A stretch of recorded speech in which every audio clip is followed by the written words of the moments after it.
दोस्तों स्टडी 91 के online platform में आप सभी का बहुत बहुत स्वागत है। दोस्तों आज आप सभी के समक्ष अपनी हिंदी की सीरीज में एक नए लेक्चर को लेकर हाजिर हूं, जहां हम सभी आधुनिक काल से संबंधित महत्वपूर्ण सवालों पर चर्चा करने वाले हैं। ठीक है, देखिए जिस तरह से आज हम आधुनिक काल के इतिहास के सवाल को देख रहे हैं, उसी तरह से दोस्तों हम लोगों ने आदिकाल, भक्ति काल और रीति काल से संबंधित सवालों को भी देखा था। इसके अलावा हिंदी साहित्य के इतिहास के सवालों को भी देखा था और आज की क्लास में हम लोग आधुनिक साहित्य से संबंधित सवाल देखने वाले हैं। तो चलिए देखते हैं कि इस चैप्टर पर आपकी तैयारी कितनी बेहतर हो पाई है। ठीक है, एक बात कहना चाहूंगा, हमारा जो पेड कोर्स है दोस्तों, उसमें डेमो क्लास फ्री दिया गया है। चाहे हिंदी का हो, हिस्ट्री का हो, संविधान का हो, जो भी कोर्स आप ज्वाइन करेंगे उसके पहले एक बार डेमो क्लास आप जरूर देखिए। ठीक है, पैसा आपके पास हो ना हो, कोर्स आपको ज्वाइन करना हो ना हो, लेकिन डेमो एक बार देखे रहेंगे तो कभी भी भविष्य में अगर ये विषय आपको पढ़ना पड़ेगा या आपकी इच्छा होगी तो आप एक बार स्टडी 91 को मौका जरूर देंगे। अगर डेमो देखे होंगे तो भरोसा आपको हो गया होगा। ठीक है, डेमो देखने के लिए करना क्या, हमारा एप्लीकेशन स्टडी 91 ऑफिशियल, इसे प्ले स्टोर से डाउनलोड कर लीजिए। वहां पेड कोर्स के सेक्शन में जाएगा, वहां कंटेंट का ऑप्शन दिखेगा, वहीं से आप डेमो को एक्सेस कर पाएंगे। ठीक है, चलिए सीधे सवालों पर आते हैं और पढ़ना आरंभ करते हैं। ठीक है, पहला सवाल ये रहा आपकी स्क्रीन पर। सवाल दे रहा दोस्तों कि हिंदी गद्य का जन्मदाता किसे माना जाता है, किसे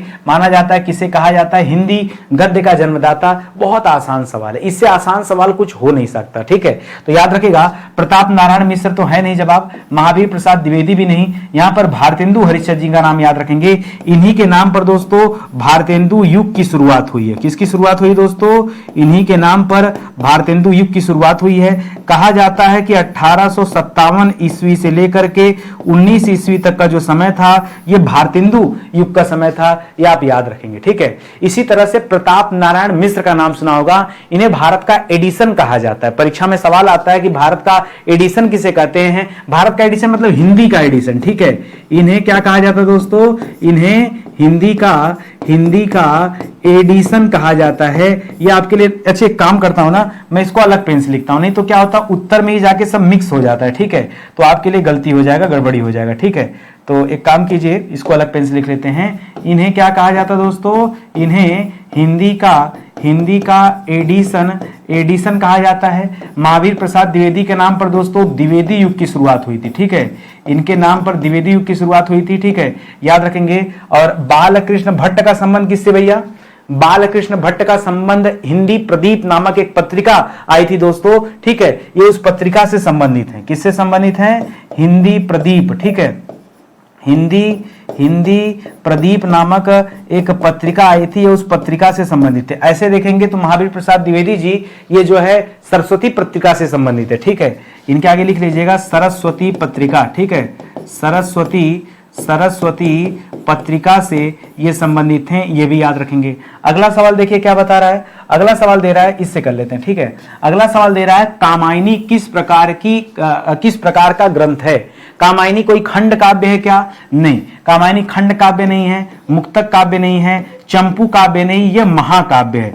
चंपू काव्य किसे कहते हैं दोस्तों? जिसमें गद्य प्लस पद्य मिश्रित रूप में हो। ठीक है, जिसमें गद्य और पद्य क्या हो जाए दोस्तों, ये दोनों मिश्रित रूप में आते हैं, उन्हीं को क्या कहते हैं? उन्हें कहते हैं चंपू काव्य। तो चंपू काव्य नहीं है, ये महाकाव्य है। ठीक है, महाकाव्य है। और कामायनी के रचनाकार दोस्तों कौन थे? तो इसकी रचना किया था जयशंकर प्रसाद जी ने। किसने किया था दोस्तों? जयशंकर प्रसाद जी ने किया था, ये आप याद रखेंगे। ठीक है, जयशंकर प्रसाद जी की और कौन कौन सी प्रसिद्ध कृतियां हैं, रचनाएं हैं, तो ये परीक्षा में पूछा जाता है। लिखेगा आंसू इन्हीं की रचना है। ठीक है, कंकाल इन्हीं की रचना का नाम है। ठीक है, लहर इन्हीं की रचना का नाम है। ठीक है, लहर। ठीक है, और बाकी कामायनी यहां लिखा हुआ है। ठीक है, ये छायावादी युग कहे जाते हैं। ठीक है, ये जयशंकर प्रसाद जी के बारे में पूछता है, ये किस युग से संबंधित हैं? तो बताएगा दोस्तों ये छायावादी युग से संबंधित थे। ये आप याद रखेंगे, ये अचानक से दिमाग में आ गया तो ये आप जरूर याद रखेंगे। ठीक है, और ये जो महाकाव्य है ये कुल 15 अध्याय में है। ठीक है, ये जो महाकाव्य है ये कुल कितने अध्याय में है या सर्ग में है? तो यह 15 सर्ग या अध्याय में बटा हुआ है, इसीलिए तो इसे महाकाव्य का दर्जा दिया गया है। ठीक है, तो ये जो रचनाएं बता रहा हूं, कम से कम इतनी रचनाएं आपको याद रखनी पड़ेगी। धीरे धीरे जैसे जैसे क्लास में हम लोग आगे बढ़ेंगे हर बार जितने बार ये जयशंकर प्रसाद जी का नाम आएगा मैं 2-4 रचनाओं का नाम आपको बता दिया करूंगा, ठीक है। धीरे धीरे करके दिमाग पर लोड देना है, एक बैग नहीं, ठीक है। आगे देखिए, कह रहा पूस की रात। पूस की रात जो है दोस्तों कहानी है, आपको ये बताना है कि पूस की रात किसकी रचना है। तो याद रखेगा, प्रसाद मतलब सीधा सीधा जयशंकर प्रसाद की बात कर रहा है, निराला मतलब सूर्यकांत त्रिपाठी निराला की बात कर रहा है, लेकिन इन दोनों की रचना नहीं है। पूस की रात जो रचना है यह मुंशी प्रेमचंद जी की रचना है। मुंशी प्रेमचंद जी को कथा सम्राट या उपन्यास सम्राट के नाम से भी जाना जाता है, इसे आप याद रखेंगे, ठीक है। इन्हें क्या कहा जाता है दोस्तों, इन्हें कहा जाता है कथा सम्राट, ठीक है, कथा सम्राट, या फिर इन्हें उपन्यास सम्राट के नाम से भी दोस्तों जाना जाता है, याद रखेंगे, ठीक है। रचनाएं दोस्तों मुंशी प्रेमचंद जी की कौन सी हैं, ठीक है।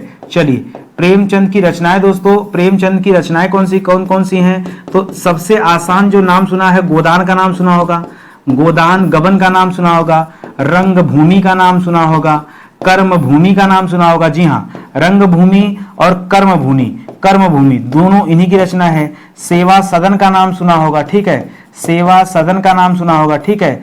ईदगाह का नाम या नमक का दरोगा सुना होगा, ठीक है, नमक का दरोगा सुना होगा। ये सब याद रखेंगे दोस्तों, ये सब मुंशी प्रेमचंद जी की रचनाओं के नाम हैं। तो कम से कम इस तरह से भी हम लोग पढ़े तो ज्यादा बेहतर रहेगा, ठीक है, ये आप याद रखेंगे। चलिए आगे बढ़ते हैं, अगला सवाल करा ध्रुव स्वामिनी। ध्रुव स्वामिनी जो नाटक है दोस्तों, इसके रचयिताकार कौन है, यह किसकी रचना है ध्रुव स्वामिनी, ये आपसे पूछ रहा दोस्तों। तो राम कुमार वर्मा, बिल्कुल भी नहीं, ये जयशंकर प्रसाद जी की रचना है, ठीक है। ध्रुव स्वामिनी जो है ये किसकी रचना है, जयशंकर प्रसाद जी की रचना है। इनकी कई रचनाएं हम पीछे भी पढ़ चुके हैं, जैसे मैंने क्या क्या आपको पीछे बताया था दोस्तों जयशंकर प्रसाद में, आइए ऐसे करके पढ़ लीजिए, ठीक है।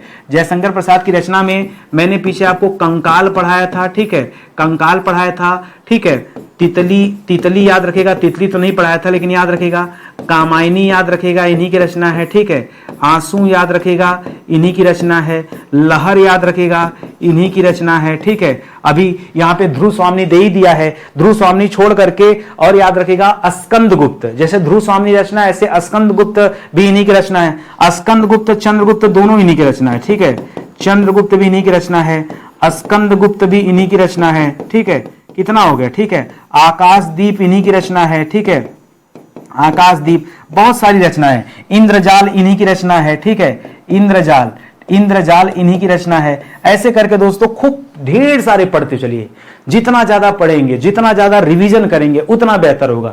मेरे पास जगह नहीं तो मैं सबके बारे में बता देता। जैसे राम कुमार वर्मा को एकांकी सम्राट कहा जाता है, परीक्षा में आता है कि एकांकी सम्राट किसे कहते हैं, तो क्या बताएंगे, एकांकी सम्राट, ठीक है। जिस तरह से मुंशी प्रेमचंद जी को क्या कहा जाता है, इनको उपन्यास सम्राट या कथा सम्राट कहा जाता है, उसी तरह से डॉक्टर राम कुमार वर्मा जी को एकांकी सम्राट का दर्जा दिया जाता है। राम वृक्ष बेनीपुरी की बहुत फेमस रचना है गेहूं और गुलाब, परीक्षा में खूब आता है, लेकिन अब जगह नहीं, मैं क्या बताऊं। भारतेंदु हरिश्चंद्र की तो बहुत सारी रचनाएं हैं, आप भारत दुर्दशा देख लो, आप जो है अंधेर नगरी, चौपट राजा वाली जो कहानी है, ठीक है, नाटक है अंधेर नगरी, उसका नाम वो देख लो। वैद्य की हिंसा न भवती, ये सब रचनाएं किसकी है, ये भारतेंदु हरिश्चंद्र जी की रचनाएं हैं, याद रखेंगे, ठीक है। तो चलो जगह नहीं है, कोई बात नहीं, जितना है उतना आप पढ़ते चलो, इतना भी अगर आपको समझ में आ जाए तो आनंद आ जाएगा। अगले सवाल पर आइए, करा गंगा छवि वर्णन, ठीक है। गंगा छवि वर्णन या गंगा वर्णन एक ही है, ठीक है। इस कविता के लेखक कौन है, रचनाकार कौन है, ये जयशंकर प्रसाद की रचना है नहीं, मैथिली शरण गुप्त की नहीं है, ये भारतेंदु हरिश्चंद्र की रचना है, ठीक है। भारतेंदु हरिश्चंद्र जी की रचना है, याद रखेंगे। अब आइए भारतेंदु हरिश्चंद्र की रचनाओं के बारे में हम पढ़ लेते हैं, ठीक है। अभी तो दोस्तों आप गंगा छवि वर्णन पढ़ रहे हैं, ठीक है, गंगा छवि वर्णन वो इनकी रचना है, ठीक है। इसके अलावा वैदिकी हिंसा न भवती, ठीक है, वैदिकी हिंसा न भवती, ठीक है, हिंसा न भवती, ठीक है, यह भी इन्हीं की रचना है। अंधेर नगरी, ठीक है, अंधेर नगरी, चौपट राजा, टके सिर भाजी टके सिर खाजा। आई थिंक मुझे लगता है हम लोग 7वीं 8वीं क्लास में थे तो ये नाटक का कुछ रूप दोस्तों हमारे यहाँ देखने को मिलता है। ठीक है, बाकी जो मैंने पीछे आपको भारत दुर्दशा पढ़ाया, ठीक है, भारत दुर्दशा वो भी याद रखेंगे, वो भी इन्हीं की रचना है। ठीक है, एक इनकी बहुत फेमस की थी दोस्तों नील देवी। ठीक है, एक बहुत फेमस रचना है इनकी नील देवी, बहुत फेमस रचना है, परीक्षा में दोस्तों खूब पूछा जाता है। ये जो रचनाएं आपको बता रहा हूं ये भारतेंदु हरिश्चंद्र जी की रचनाएं हैं, इन्हें आप याद रखेंगे। ठीक है, चलिए अगले सवाल पर आते हैं। अगला सवाल दे रहा है कि अनाम दास का पोथा, यह दोस्तों एक उपन्यास है। अनाम दास का पोथा यह उपन्यास है और इसे किसने लिखा है? माखनलाल चतुर्वेदी ने बिल्कुल नहीं लिखा है। इनकी रचना है हिम तरंगिनी और हिम किरीटिनी। ठीक है, लिख लीजिए इनकी रचना कौन सी है दोस्तों? इनकी रचना का नाम है हिम तरंगिणी। ठीक है, हिम तरंगिणी, हिम तरंगिणी। और कौन सी रचना है? हिम किरीटिनी। ठीक है, हिम किरीटिनी। ठीक है, हिम किरीटिनी। ठीक है, ये इनकी रचना है। सोहन लाल द्विवेदी की रचना भी नहीं है, महावीर प्रसाद द्विवेदी जी की भी रचना नहीं है, यह रचना है हजारी प्रसाद द्विवेदी जी की। जी हाँ, हजारी प्रसाद द्विवेदी। इन्होंने 2 तरह की आत्म रचनाएं किया है जिसमें इसी तरह के नाम मिलते हैं, एक अनाम दास का पोथा, एक बाण भट्ट की आत्मकथा। ठीक है, ऐसे लिख लीजिए। ठीक है, लिखिएगा बाण भट्ट की आत्मकथा। ठीक है, बाण भट्ट की आत्मकथा। ठीक है, आत्मकथा। और कौन कौन सी रचना दोस्तों? अब हिंदी साहित्य की भूमिका, बहुत फेमस ग्रंथ है। ठीक है, हिंदी हजार भूमिका आपको मैंने पढ़ाया था, हिंदी साहित्य की भूमिका। यह भूमिका वाला ग्रंथ दोस्तों किसका है? यह भी हजारी प्रसाद द्विवेदी जी का है। बाकी अशोक का फूल मैंने बताया था। ठीक है, अशोक के फूल। ठीक है, अशोक के फूल। ठीक है, पुनर्नवा। ठीक है, पुनर्नवा। ठीक है, ये अलग अलग रचनाओं के नाम हैं। चारुचंद्र लेख, यह भी इन्हीं की रचना है। ठीक है, चारुचंद्र लेख। ठीक है, चारुचंद्र लेख। ठीक है, तो इस तरह से याद रखेगा, जगह है नहीं। ठीक है, कितना मैं भर दूं यहां पर। ठीक है, तो ये सब रचनाएं दोस्तों याद रखेंगे, इन्हीं की है। कुटज एक रचना है, कुटज। ठीक है, जगह ही नहीं है, चलिए कोई बात नहीं, कुटज भी इन्हीं की एक रचना है, तो याद रखिएगा। ठीक है, आगे बढ़ते हैं, अगले सवाल पर आइए। आलोक पर्व, ये भी बहुत फेमस ग्रंथ है। ठीक है, करा ईदगाह कहानी के रचनाकार दोस्तों कौन है? ईदगाह, थोड़ी देर पहले मैंने आपको बताया था कि ईदगाह जो रचना है ये मुंशी प्रेमचंद जी की रचना है। ठीक है,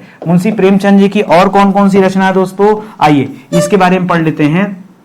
सबसे फेमस रचना जो मुझे लगता है हर बच्चे को याद है, गोदान और गबन। ठीक है, इसी तरह से सेवा सदन, गोदान गबन सेवा सदन, रंग भूमि कर्म भूमि। ठीक है, रंग भूमि कर्म भूमि। ठीक है, रंग भूमि कर्म भूमि। ठीक है, कर्म भूमि, कफन। ठीक है, कफन और ईदगाह। ठीक है, ईदगाह। ठीक है, नमक का दरोगा। ठीक है, नमक का दरोगा। ठीक है, नमक का दरोगा। ठीक है, 2 बैलों की कथा। ठीक है, 2 बैलों की कथा, 2 बैलों की कथा। ये सब दोस्तों ठीक है किसकी रचनाएं हैं? ये मुंशी प्रेमचंद जी की रचनाएं हैं। इनको आप जरूर याद रखेंगे। यहीं कहीं से दोस्तों सवाल अगली बार आपसे पूछ देगा तो फिर आप जो है परेशान न होइएगा। जब भी आएगा इसी के आसपास से कुछ आएगा। ठीक है, जितना हो सकता है मुझसे उतना आपको रिवीजन करा दे रहा हूं। नाम का है यार कि हम लोग 25 सवाल पढ़ रहे हैं। अगर इस तरह से पढ़ना हो तो 25 सवाल भी आपके लिए काफी है। गलत कहूं तो बताइएगा। ठीक है, आगे देखिए, वीरों का कैसा हो बसंत। अगर आप परीक्षा देते होंगे तो आपको पता होगा सारे सवाल कितने इंपॉर्टेंट है। ठीक है, वीरों का कैसा हो बसंत, यह रचना है सुभद्रा कुमारी चौहान जी का। किसका रचना दोस्तों? सुभद्रा कुमारी चौहान जी का रचना है। इनकी सबसे फेमस जो रचना है वो झांसी की रानी है। ठीक है, इनकी एक रचना दोस्तों झांसी की रानी। ठीक है, झांसी की रानी। ठीक है, झांसी की रानी। इन्हीं की एक रचना है दोस्तों बिखरे मोती। ठीक है, बिखरे मोती। यहां लोग कंफ्यूज जाते हैं कि बिखरे मोती किसकी रचना है। इन्हीं की रचना है भाई। सीधे साधे चित्र इन्हीं की रचना है। ठीक है, सीधे साधे चित्र ये भी दोस्तों इन्हीं की रचना है। बाकी ये जो वीरों का कैसा हो बसंत यह भी सुभद्रा कुमारी चौहान जी की रचना का नाम है, याद रखेंगे। धर्मवीर भारती बहुत फेमस राइटर हैं। इन्होंने अंधा युग लिखा, सूरज का 7वां घोड़ा लिखा। ठीक है, ये सब दोस्तों किसकी रचनाएं हैं? ये धर्मवीर भारती की रचनाएं हैं। इसको आप याद रखेंगे। ठीक है, चलिए और आगे बढ़िए। अगला सवाल दे रहा है कि निम्नलिखित में से कौन छायावादी कवि हैं? ध्यान से पढ़िए और बताइए कि कौन छायावादी कवि हैं। इस तरह से बताएगा। ठीक है, सवाल इस तरह। एक काम करते हैं दोस्तों, आधुनिक काल के बाद ना हम लोग क्या करते हैं, इससे ऐसे पढ़ते हैं, भारतेंदु युग का सवाल, द्विवेदी युग का सवाल, छायावादी युग का सवाल, छायावादोत्तर युग का सवाल, ठीक है, आधुनिक कविता का सवाल, प्रयोगवाद का सवाल, प्रगतिवाद के सवाल, ऐसे पढ़ लेते हैं ना, आनंद आ जाएगा ना भाई, हमारा भी 5-7 दिन का मैटर तैयार हो जाएगा। बड़ा यार, ये जो सीरीज चल रही है ना, इस सीरीज की खासियत है कि हर दिन कुछ नया पढ़ाना है। हर दिन मेरे सामने बवाल होता है, ये समस्या आके खड़ी हो जाती कि आज क्या पढ़ाना है। पिछले 4-5 दिन से तो अच्छा लग रहा है, क्योंकि हिंदी साहित्य का इतिहास पढ़ाने के बाद ये डिसाइड होगा कि नहीं 4 क्लास आपको देना है, आदि काल, भक्ति काल, रीति काल, आधुनिक काल पे। अब आधुनिक काल के बाद मैं परेशान था कि अब आगे क्या पढ़ाऊं, लेकिन आगे बहुत अच्छा है कि ये समझ में आ गया कि भारतेंदु युग से संबंधित सवाल करा देता हूं, द्विवेदी युग से संबंधित सवाल करा देता हूं। इस तरह से थोड़ा आपका भी रिवीजन हो जाएगा और मुझे भी 4-5 दिन का मौका मिल जाएगा कि चलो 4-5 दिन तक ये पढ़ाना है, ठीक है। और भी आपको कुछ ऐसा लगता है कि हिंदी में कि सर इस वाले टॉपिक से सवाल करा दीजिए, तो एक दिन किसी बच्चे ने कमेंट किया था कि सर पुरस्कार से संबंधित सवाल करा दीजिए, ठीक है। आपका मैसेज मेरे तक पहुंच गया है, बहुत बहुत धन्यवाद आपका। मैं चाहता हूं कि आप मुझे बताइए कि आपको पढ़ना क्या है, मुझे ऐसे ही बच्चों की जरूरत है, ठीक है। आपको हिंदी में कोई भी ऐसा टॉपिक जो पिछले दिनों में नहीं पढ़ाया गया, वो टॉपिक आप मुझे बताइएगा, मैं उस पर लेक्चर जरूर दूंगा, ठीक है। क्योंकि अभी तक तो आसान था, अब सारा टॉपिक मैं पढ़ा दिया, पूरा हिंदी व्याकरण में कोई ऐसा टॉपिक नहीं है जिसको मैंने चर्चा में नहीं रखा है।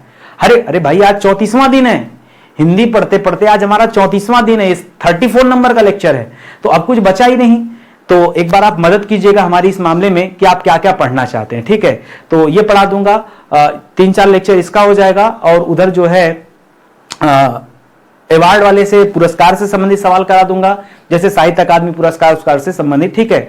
तो वो सारे सवाल करा दूंगा। उसके बाद कुछ और अगर आपको टॉपिक मिलती तो बताइएगा, पत्र पत्रिकाएं से संबंधित सवाल करा दूंगा, और उससे पत्र लेखन से संबंधित सवाल करा दूंगा, ठीक है। मेरे पास 6-7-8 दिन का टारगेट है, उसके बाद आप बताइएगा मुझे क्या पढ़ना है। यहां पूछा था कौन से छायावादी कवि हैं, तो पहली बात तुलसीदास जी को तो हटा ही दीजिए।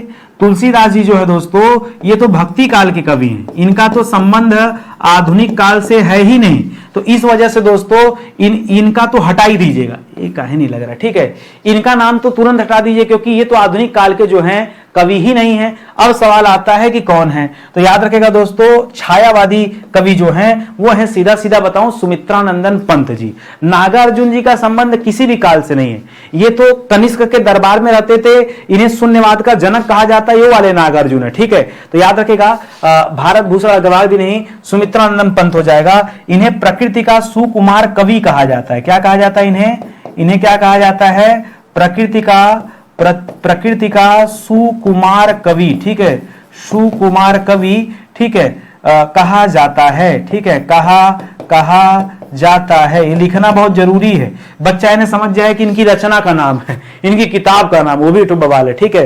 तो इससे आप याद रखेंगे, ये छायावादी कवि माने जाते हैं, याद रखिएगा। अच्छा एक बात ये बताइए, जैसे आज ये पूछा छायावादी कवि का नाम बताइए, कल को आपसे ये भी पूछ सकता है, मान लीजिए सुमित्रानंद पंत का नाम ना दे, ठीक है, और कुछ दे, तब क्या करेंगे, तो 3-4 छायावादी कवियों के नाम आप नोट कर लीजिए, बल्कि, ठीक है, कि कौन कौन छायावादी कवि हैं, ठीक है, छायावादी हैं, उनको दोस्तों आप नोट कर लीजिए, ठीक है। जैसे कवि जयशंकर प्रसाद का नाम दे दे, ठीक है, कवि जयशंकर प्रसाद का नाम दे दे, छायावादी कवि है।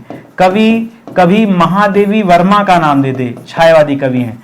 कवि सूर्यकांत त्रिपाठी निराला की बात कर दे, ठीक है, सूर्यकांत त्रिपाठी निराला की बात कर दे, ये भी छायावादी कवि हैं। कवि सुमित्रानंदन पंत की बात कर दे, ये भी छायावादी कवि हैं। तो ये लोग दोस्तों छायावादी कवि में गिने जाते हैं, इनको आप जरूर याद रखेंगे, ठीक है। करण नामवर सिंह, ठीक है, नामवर सिंह ने अधिकांश किस टाइप का लेखा, एक कविता नहीं करते थे नामवर सिंह, ये आलोचनात्मक ग्रंथ की रचना करते थे। कई सारे आलोचनात्मक ग्रंथों की रचना इन्होंने किया हुआ है, जैसे ये कठिन सवाल हो गया, ठीक है, कविता के नए प्रतिमान, ठीक है, ये रचना का नाम है, ठीक है, कविता के नए प्रतिमान, ठीक है, ये दोस्तों इनकी रचना का नाम है, ये याद रखेंगे। दूसरी परंपरा की खोज, ये भी इन्हीं की रचना के नाम है, ठीक है, दूसरी परंपरा की खोज, ठीक है, की खोज, यह भी दोस्तों इनकी रचना के नाम है। लेकिन जितनी रचनाएं हैं ये सभी के सभी आलोचनात्मक ग्रंथ हैं, इसे आप याद रखेंगे। अधिकांश क्या दोस्तों, अच्छा लिखा तो है यहाँ पे, आलोचनात्मक ग्रंथ हैं, ये आप याद रखेंगे, ठीक है। करा चांद का मुंह टेढ़ा है, यह काव्य है दोस्तों, इसके रचयिता का नाम बताना। चांद का मुंह टेढ़ा है, यह भारतेंदु हरिश्चंद्र की रचना नहीं है, भवानी प्रसाद मिश्र की रचना नहीं है, यह रचना है दोस्तों गजानन माधव मुक्तिबोध की, गिरिजा कुमार माथुर भी नहीं, ठीक है। गजानन, गजानन कहा जाता है भगवान गणेश चंद्र जी को, और गणेश चंद्र जी का मुंह वो दोस्तों हाथी का है, तो इस वजह से आप ऐसे करके याद रखेंगे, ठीक है। और देखिए इनकी कौन कौन सी रचनाएं हैं, ठीक है।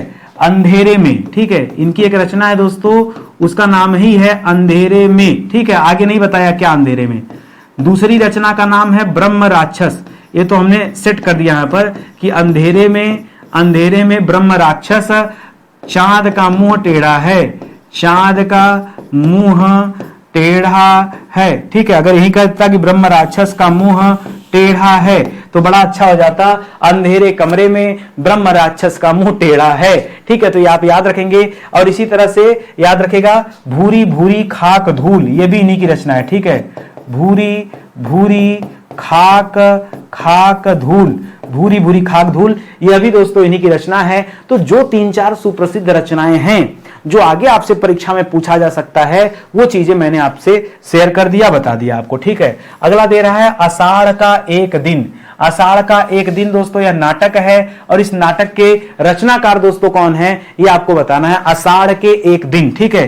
तो याद रखिएगा सेठ गोविंददास नहीं, भीष्म साहनी नहीं, लक्ष्मी नारायण नहीं, मोहन राकेश। और मोहन राकेश का सबसे फेमस जो रचना है दोस्तों वो है दोस्तों झूठा सच, ठीक है। झूठा सच की झूठ सच, ठीक है। तो याद रखेगा दोस्तों झूठ सच है ना शायद, चलिए नहीं, यशपाल की रचना शायद है ना झूठ सच, ठीक है।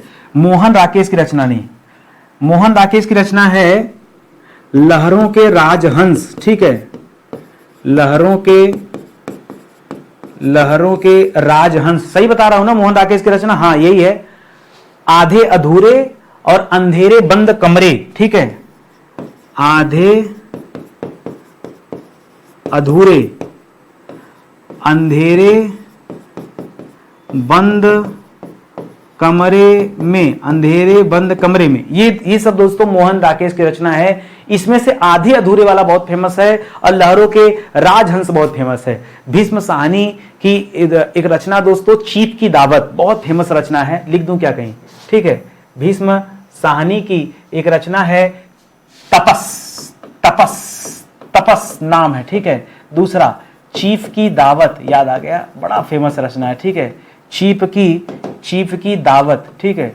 चीफ की दावत याद रखेंगे दोस्तों, बहुत फेमस रचना है। फिलहाल आपके जो सवाल में पूछा गया है उसका जो सही उत्तर है ऑप्शन नंबर 3 है, इसको याद रखेंगे। करा यामा के रचयिताकार दोस्तों कौन है। यामा की रचना दोस्तों किसने किया है, सुमित्रा नंदन पंत ने नहीं किया है, सुभद्रा कुमारी चौहान ने भी नहीं किया है। यामा के रचयिताकार का नाम है महादेवी वर्मा, कौन है, और मीराबाई भक्ति काल के हैं, ठीक है। चलिए अब यहां पे दोस्तों हम लोग विस्तार से चर्चा कर लेते हैं, आनंद आ जाएगा आपको, ठीक है।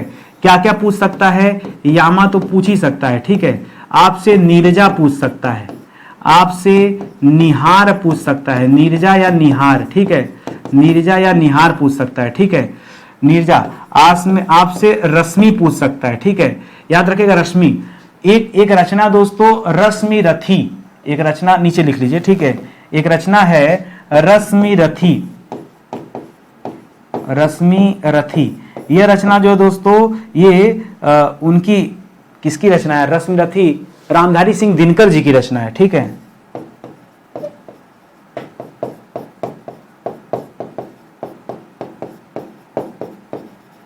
रामधारी सिंह दिनकर की रचना है रश्मि रथी, ये आप याद रखेंगे जी। जो महाभारत के से संबंधित है, सीधे सीधे ऐसे समझ जाएगा, लेकिन यहां पर रश्मि रचना का नाम है दोस्तों, ये आप याद रखेंगे, ठीक है। इसी तरह से दीप शिखा और सांध्य गीत, ये भी इन्हीं की रचना है, ठीक है। दीप शिखा और सांध्य गीत, ठीक है। सांध्य गीत, ये सब दोस्तों किसकी रचनाएं हैं, ये महादेवी वर्मा जी की रचनाएं हैं, याद रखेंगे।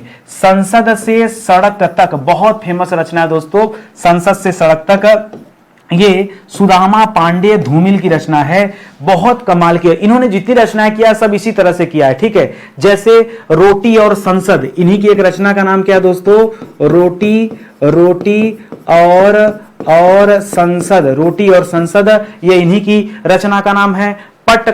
मोचीराम, ये भी इन्हीं की रचना का नाम है, ठीक है। पटकथा, ये भी इन्हीं की रचना का नाम है, पटकथा, ठीक है, पटकथा।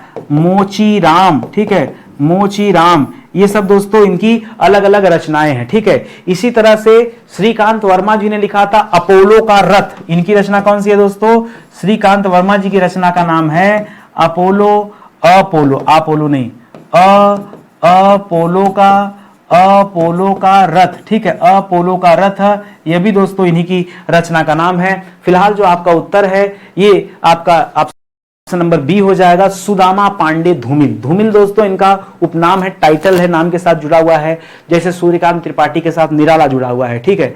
हीरानंद वात्स्यायन के साथ अज्ञेय शब्द जुड़ा हुआ है, ठीक है। उसी तरह से ये भी है, इसे आप याद रखेंगे, ठीक है। अगले सवाल पे चला जाए। अगला सवाल दे रहा है चीप की दावत, ठीक है। ये मैंने पीछे बताया था, तपस और चीप की दावत, ठीक है। भीष्म साहनी की रचना है, डॉक्टर देवराज नहीं, ये किसकी रचना दोस्तों, भीष्म साहनी की रचना है।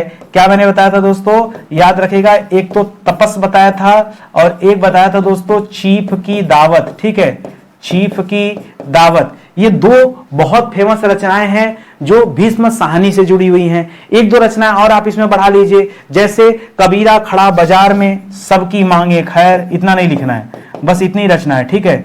कबीरा खड़ा बाजार में, ठीक है। जी हाँ दोस्तों, ये रचना का नाम है, लाइन तो ठीक है, रचना का नाम है, याद रखेगा, ठीक है। इसी तरह से एक रचना है झरोखे, एक रचना है बसंती, ठीक है, बसंती। ये सब किसकी रचनाएं हैं, ये भीष्म साहनी की रचना है। फिर से याद कर लीजिए दोस्तों, तपस हो गया, चीफ की दावत हो गया, कबीरा खड़ा बाजार में हो गया, झरोके हो गया और वसंती हो गया, ठीक है। ये सब रचनाएं भीष्म साहनी की है। सर्कस उपन्यास दोस्तों किसका है, स से सर्कस और स से याद रखेगा संजीव, स से सर्कस और स से संजीव का नाम याद रखेंगे, यह संजीव की रचना है। यशपाल की रचना झूठा सच था, जो मैंने पीछे बताया था, झूठा सच, तो ये आप नोट कर सकते हैं, झूठा सच। इन्हीं की एक रचना है दादा कामरेड, ठीक है, दादा कामरेड, ठीक है। यह यशपाल की रचना का नाम है। अमृतलाल नागर की रचना का नाम है मानस का हंस, ठीक है, मानस का हंस, ठीक है, मानस का हंस, यह अमृतलाल नागर की रचना है। अमृत और विष, ठीक है, अमृत और विष, यह भी इन्हीं की रचना का नाम है। खंजन नयन, ठीक है, खंजन नयन, यह भी अमृत, ये सब बहुत पॉपुलर रचना है, ठीक है। और आपका बंटी, ये मन्नू भंडारी की रचना है, ठीक है, आपका बंटी। महाभोज, ठीक है, महाभोज, ये सब किसकी रचनाएं हैं, ये मन्नू भंडारी की रचनाएं हैं, ठीक है। संजीव की एक रचना है दोस्तों, मुझे पहचानो, ठीक है, इनकी एक रचना है दोस्तों, मुझे पहचानो, मैं हूं डॉन, हाँ, मुझे पहचानो, किसे पहचानो, संजीव को पहचानो, ठीक है। तो याद रखेगा, ये सर्कस और मुझे पहचानो, ये दोनों रचनाएं दोस्तों संजीव की हैं, इसे आप याद रखेंगे, ठीक है। चलिए और आगे बढ़ते हैं। अगला सवाल दे रहा प्रेम सागर। प्रेम सागर दोस्तों किसकी रचना है, इंसा अल्लाह खां की रचना तो पक्का नहीं है, क्योंकि इनकी रचना का नाम है रानी केतकी की कहानी, ठीक है, रानी केतकी की कहानी। इसी को उदय भान चरित के नाम से जाना जाता है, ठीक है। क्या कहा जाता है दोस्तों, इसी को उदय भान चरित के नाम से जाना जाता है, याद रखेंगे। प्रेम सागर दोस्तों ये लल्लू लाल की रचना है, मुंशी प्रेमचंद जी की भी नहीं, मुंशी सदासुख लाल की भी नहीं। लल्लू लाल की एक दो और रचना है जो बहुत फेमस है, प्रेम सागर तो है ही है, इसके अलावा सिंहासन बत्तीसी और बैताल 25, ये दोनों याद रखेंगे, ठीक है। सिंहासन 32, बैताल पच्चीसी, ये बत्तीसी, पच्चीसी, ठीक है। इसी तरह की रचना दोस्तों इनकी है लल्लू लाल जी की। मुंशी प्रेमचंद जी को बहुत अच्छे से जानते हैं, ठीक है। तो ये फिलहाल दोस्तों आप याद रखेंगे। अगला सवाल देखिए, कह रहा ज्ञानपीठ पुरस्कार पाने वाले हिंदी के प्रथम साहित्यकार कौन थे दोस्तों? ऐसे अगर आप पढ़ते हैं ना तो प्रथम साहित्यकार का नाम था जी शंकर कुरूप। क्या नाम था दोस्तों? जी शंकर कुरूप, ठीक है। ये जो थे दोस्तों मलयालम लेखक थे, ठीक है। मलयालम लेखक थे जिन्हें 1965 में क्या किया गया था दोस्तों? ज्ञानपीठ पुरस्कार मिला था, पहला ज्ञानपीठ पुरस्कार, ठीक है। पहला ज्ञानपीठ जो पुरस्कार था वो जी शंकर कुरूप को मिला था, ये आप याद रखेंगे। ये मलयालम लेखक थे और इसी साल इस पुरस्कार की स्थापना हुआ था। 1968 में जाकर दोस्तों सुमित्रानंदन पंत को दिया जाता है, ठीक है। सुमित्रानंदन पंत को दिया जाता है, याद रखेंगे। इनको जो पुरस्कार मिला है ये 1968 में मिला है, लेकिन हिंदी में पहला, ठीक है। हिंदी में इसके पहले वाला देख रहे हैं दोस्तों, ये मलयालम में मिला था, ठीक है। देखिए इसको ध्यान से, ये मलयालम में मिला था, ठीक है। तो हिंदी में पहला इनको मिला और इनकी रचना थी दोस्तों चिदम्बरा, ठीक है। इनकी रचना क्या थी? किस रचना पे मिला था दोस्तों? तो इनकी रचना का नाम है चिदम्बरा, उस पर मिला था, याद रखेंगे। और सुमित्रानंदन पंत को प्रकृति का सुकुमार कवि भी कहा जाता है, यह भी दोस्तों आप याद रखेंगे, ठीक है। तो इतना चीज दोस्तों आपको ध्यान में रखना है। आगे बढ़िए, करा मानस का हंस, ये मैंने अभी पढ़ाया है। मानस का हंस ये अमृतलाल नागर की रचना है, जयशंकर प्रसाद प्रेमचंद नहीं, ये अमृतलाल नागर की रचना है मानस का हंस। जी हाँ दोस्तों, देखिए अभी यही बताया था आपको थोड़ी देर पहले। देखिए यहाँ पे देखिए, ये मानस का हंस, अमृत विष और खंजन नयन, ये सब रचनाएं दोस्तों अमृतलाल नागर की है, ठीक है। याद रखेंगे, ठीक है। तो आइए एक बार देख लीजिए, ठीक है। यहां पे लिख लीजिएगा मानस का हंस, ठीक है।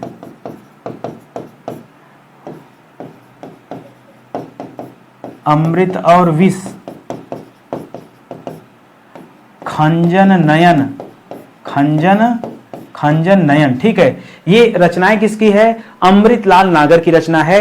ये सीसी में विष याद रखेगा, ठीक है। अमृत विष तो अमृतलाल नागर का नाम ही इसी तरह से, तो अमृत विष याद रख सकते हैं, याद रखेंगे। एक चीज जो सबसे अच्छा मैं आज बता दूं अलग हटके, ये मानस का हंस किस पर आधारित पुस्तक है? ये परीक्षा में आता है, ध्यान से सोच समझ के बताइए। ये किस पर आधारित पुस्तक है दोस्तों? अलग पेन से लिखिए इसको, बहुत बढ़िया सवाल है, ठीक है। यह आधारित किस पर है? तो याद रखेगा यह पुस्तक तुलसीदास पर केंद्रित है। किस पर केंद्रित है? तुलसीदास पर केंद्रित, ठीक है। जबकि खंजन नयन जो है दोस्तों ये सूरदास पर केंद्रित है, ठीक है। सूरदास पर केंद्रित, ठीक है। ये परीक्षा में दोस्तों खूब सवाल आता रहता है, ठीक है, कि कौन सी रचना किस पर केंद्रित है। नया हो गया ना, ठीक है। तो कुछ इस तरह से भी दोस्तों आप इसको याद रख सकते हैं, समझ सकते हैं, ठीक है। आइए आगे बढ़ते हैं, अगले सवाल पर आते हैं। अगला दे रहा मजदूरी और प्रेम, यह दोस्तों निबंध है। मजदूरी और प्रेम यह निबंध है, और इस निबंध के रचनाकार दोस्तों कौन है? तो याद रखेगा रामचंद्र शुक्ल बिल्कुल भी नहीं। रामचंद्र शुक्ल ने हिंदी साहित्य का इतिहास लिखा था 1929 में। क्या लिखा था? हिंदी साहित्य का इतिहास, ठीक है। हिंदी साहित्य का इतिहास ग्रंथ लिखा था, याद रखेंगे। बालकृष्ण भट्ट भी नहीं, यहां सरदार पूर्ण सिंह का नाम याद रखेंगे। मजदूरी और प्रेम सरदार पूर्ण सिंह की रचना है। इसी तरह से इनकी एक और रचना है सच्ची वीरता। क्या रचना का नाम दोस्तों? सच्ची वीरता, ठीक है। सच्ची वीरता, ठीक है। सभ्यता और आचरण, यह भी दोस्तों इन्हीं के, सभ्यता आचरण नहीं, आचरण की सभ्यता, ये दोस्तों सरदार पूर्ण सिंह की रचना आचरण की सभ्यता, ठीक है। आचरण की सभ्यता। एक और रचना लिखिएगा कन्यादान। ये सब जो रचनाएं हैं ये सरदार पूर्ण सिंह की रचना है, इसे भी दोस्तों आप दिमाग में रखेंगे, ठीक है। चलिए आगे बढ़ते हैं, अगले सवाल पर आते हैं। अगला दे रहा है हिंदी की पहली कहानी लेखिका, ठीक है। फीमेल की बात करा दोस्तों, जो हिंदी की पहली कहानी है उस लेखिका का नाम है दोस्तों बंग महिला। क्या नाम दोस्तों? बंग महिला। सत्यवती, चंद्रकिरण, चंद्रकांता बिल्कुल नहीं, चंद्रकांता की रचना देवकी नंदन खत्री ने किया है। किसने किया है? देवकी नंदन खत्री ने किया है। चंद्रकिरण नाम की का कोई ग्रंथ ही नहीं है, इस नाम से कोई रचना ही नहीं है, तो ये तो दोस्तों बेकार का दिया हुआ है। सत्यवती की रचना ईश्वर दास ने किया है, ठीक है, इसकी रचना ईश्वर दास जी ने किया है। और ये बंग महिला जो कहानी दोस्तों, ये लेखिका थी बंग महिला, इनका वास्तविक नाम था राजेंद्र बाला घोष, ठीक है, याद रखेगा। लेखिका का वास्तविक नाम क्या था? वास्तविक नाम था राजेंद्र बाला घोष, ठीक है, राजेंद्र बाला घोष, ठीक है, राजेंद्र बाला घोष ये दोस्तों नाम था। और जो इन्होंने लिखा है उसका नाम था बंग महिला। ये बंग महिला दोस्तों ये नाम है, इन्हीं को आगे चल के बंग महिला के नाम से फेमस हुई। बचपन का जो नाम था वो राजेंद्र बाला घोष था। और जो किताब लिखा है उसका नाम है दुलाई वाला। क्या नाम है? धुलाई नहीं, दुलाई वाला नहीं, वाली, दुलाई वाली, ठीक है। क्या रचना का नाम दोस्तों? इनके द्वारा जो ग्रंथ लिखा गया उसका नाम है दुलाई वाली, ठीक है, दुलाई वाली, ये दोस्तों ग्रंथ का नाम है, उस कहानी का नाम है, ये आप याद रखेंगे। फणीश्वर नाथ रेणु, ठीक है, फणीश्वर नाथ रेणु ये किसके लेखक है? गबन के लेखक कौन थे दोस्तों? मुंशी प्रेमचंद जी हैं, ठीक है। गबन किसकी रचना है? यह मुंशी प्रेमचंद जी की रचना है। गीतांजलि दोस्तों, गीतांजलि के ऊपर ही 1913 में जो है नोबेल पुरस्कार दिया गया था रविन्द्रनाथ टैगोर जी को, ठीक है। तो गीतांजलि उन्हीं की रचना है, रविन्द्रनाथ टैगोर की रचना है। मैला आंचल यह आपका फणीश्वरनाथ रेणु की रचना है। और कामायनी जो दोस्तों ये जयशंकर प्रसाद की रचना है। तो आपका जो उत्तर हो जाएगा दोस्तों ये मैला आंचल हो जाएगा सही उत्तर, ठीक है। और देखिए किस और कौन कौन सी रचना है। मैला आंचल के साथ साथ याद रखेगा पंचलाइट, ठीक है, पंचलाइट, ठीक है, पंचलाइट भी इन्हीं की रचना है। तीसरी कसम, ठीक है, कौन सी कसम? तीसरी कसम, ठीक है, तीसरी कसम भी दोस्तों फणीश्वरनाथ रेणु की रचना है। पलटू बाबू का रोड, ठीक है, और परती पटकथा ये भी दोस्तों इन्हीं की रचना। परती परिकथा, ठीक है, परती परिकथा, ठीक है, परिकथा यह भी इन्हीं की रचना है। पलटू बाबू रोड, ठीक है, पलटू बाबू रोड ये सब दोस्तों किसकी रचनाएं हैं? ये सब रचनाएं दोस्तों फणीश्वरनाथ रेणु जी की है। तो ऑप्शन नंबर सी आपका बिल्कुल सही जवाब हो जाएगा, ये आप याद रखेंगे, ठीक है। अगले सवाल पर आइए। अगला दे रहा है हिंदी खड़ी बोली या खड़ी बोली के सर्वप्रथम लोकप्रिय कवि माने जाते हैं। रामधारी सिंह दिनकर को माना जाता है? नहीं। सूर्यकांत त्रिपाठी को भी नहीं। ये हरिऔध को माना जाता है। हरिऔध की दोस्तों एक रचना थी प्रिय प्रवास, ठीक है, प्रिय प्रवास, इसी को दोस्तों इस मामले में माना जाता है। बाकी रचनाएं बहुत सारी इनकी रही हैं, जैसे चुभते चौपदे, ठीक है, चुभते चौपदे, ठीक है, ये भी इन्हीं की रचना है, ठीक है। चुभते चौपदे बहुत फेमस रचना है। प्रिय प्रवास इन्हीं की रचना है। और अरे बड़ा अच्छा सा नाम है यार, बहुत बढ़िया सा नाम है, देखो अयोध्या सिंह उपाध्याय, ठीक है,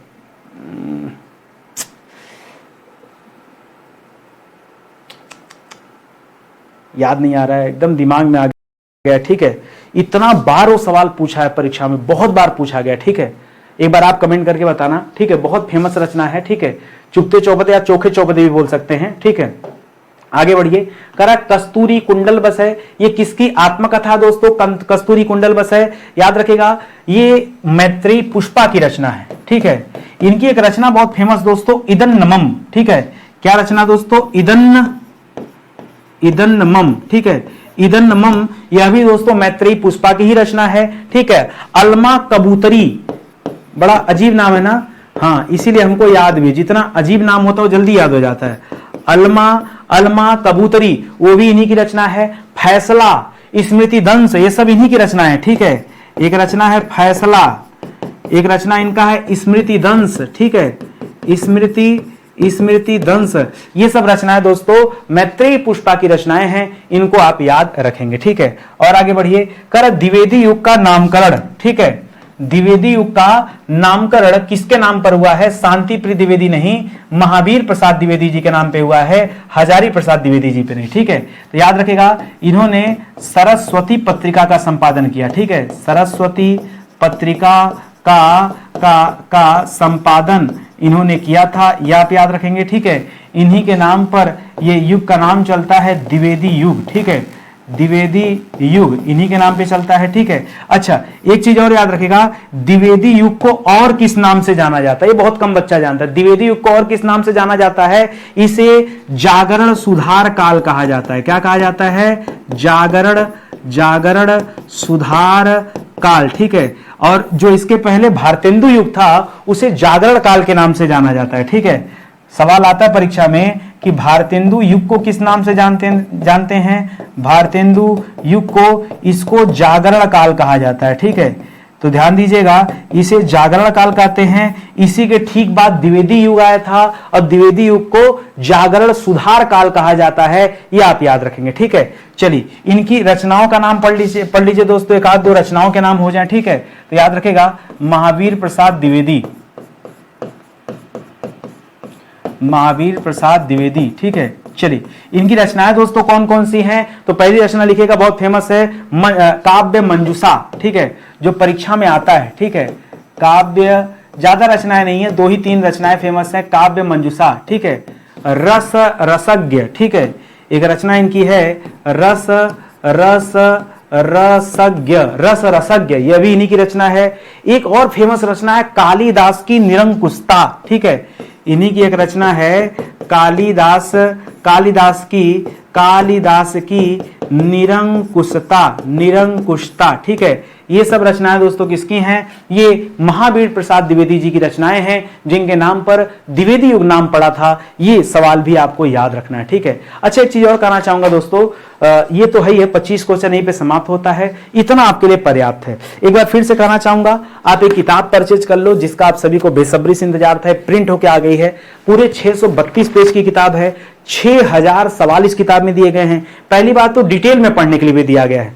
जैसे आपके मन में होता होगा ना कि यार विषय को डिटेल में कैसे पढ़ें, ये किताब ले लो अपनी हिंदी की, ऑनलाइन ऑर्डर कर लो हमारी वेबसाइट या एप्लीकेशन से। ठीक है, और इसके माध्यम से तैयारी करो, बहुत अच्छी तैयारी होगी। हर घर में, हर तैयारी करने वाले बच्चे के पास ये किताब होनी चाहिए, अगर सच में आप हिंदी अच्छे से पढ़ना चाहते हैं और एक ऐसी किताब चाहते हैं जहां खूब सारे सवालों पर आपको क्वेश्चन आंसर करने के लिए मिल जाए, प्रैक्टिस करने के लिए मिल जाए, तो ऐसे में किताब बहुत अच्छी है। 6000 सवाल पर्याप्त है यार, हिंदी केवल हिंदी विषय के लिए 6000 पर्याप्त सवाल है। वन लाइनर नहीं, सीधा क्वेश्चन और 4 ऑप्शन ऐसे करके सवाल दिया गया है। तो आप ये ले लीजिए किताब, बहुत जो है लाभदायक होगा आपके लिए। ठीक है, बाकी हमारे पास कोर्सेज भी हैं।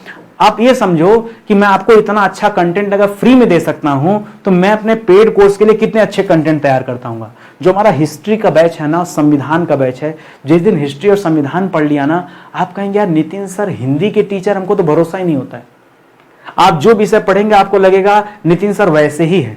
मौका दो, पढ़ो हमारे साथ, सच में इतना आनंद आएगा पढ़ने को। अभी आप पढ़ाई को लेकर बड़े बोर होते हैं, और सही बताऊं पढ़ाई का सबसे बढ़िया तरीका क्या है? ऑनलाइन कोर्स खरीद लो स्टडी 91 का, कहीं लाइब्रेरी ज्वाइन कर लो, 1 साल के लिए गुप्त हो जाओ, गायब हो जाओ।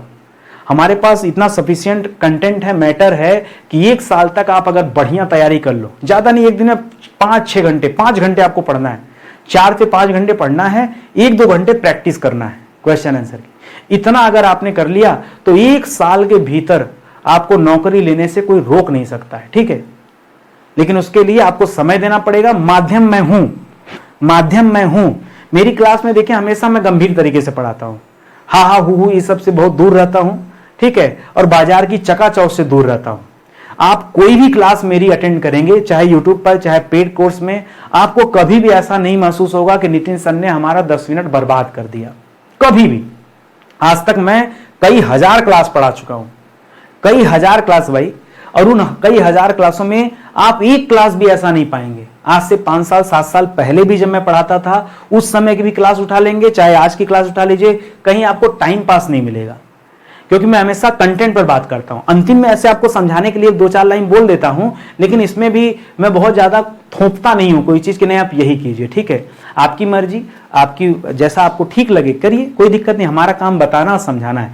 ये हमारा एप्लीकेशन स्टडी 91 ऑफिशियल, इसे डाउनलोड कर लीजिए। इसी पर आपको डेमो भी देखने को मिल जाएगा। अरे मत परचेज करो, पहले डेमो में जो 4, 6, 10 क्लास दिया गया उसको पढ़ लो। मजा आएगा तो पढ़ना, नहीं मजा आएगा छोड़ देना। क्या समझे? अब इससे ज्यादा मैं क्या कर दूं आपके लिए? ये हमारा हेल्पलाइन नंबर दोस्तों, कॉल करके संपर्क कर सकते हैं। ठीक है, चलिए आज का सेशन ही समाप्त होता है। मिलते हैं अगले लेक्चर में, तब तक के लिए बहुत बहुत धन्यवाद आप सभी का। जय हिंद, जय Bharat. Thank you so much.